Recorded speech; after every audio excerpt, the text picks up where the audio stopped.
As many people need to drop off debris from this week's storms, Tulsa's Mulch site is shut down because of a fire that's been burning for days. News on 6's Grant Stevens is live tonight with more information. Grant?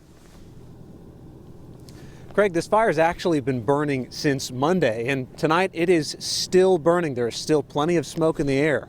Crews were able to keep the fire under control throughout the week, but today, with extra high winds and dry air, they decided to shut the site down. Smoke covered the roadway and worksite this afternoon as the fire entered its 5th day. They're huge piles, and once they're smoldering inside there, it's almost impossible to get water on all of that fire. Much of the city's broken branches and fallen tree limbs end up here, and this week's storms made a busy site even busier. Well, as I was coming down the street, I just saw the smoke coming, so I pulled over. The mulch fires created a backup of landscapers like Terry McGee and left them unable to unload downed limbs or load up on mulch. Waited for a minute to see if maybe they would reopen anytime soon, but it doesn't look like they'll be opening.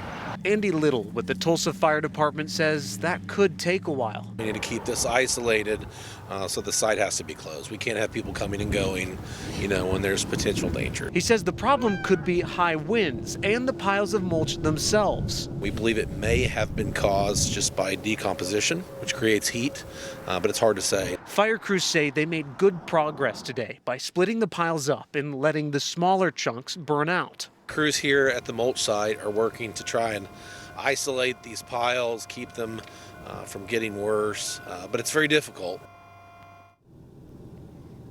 The city will announce when the mulch site is back open, but until then, you're asked to split up your yard waste into small 2 by 4 foot bundles and leave that out for trash crews to pick up.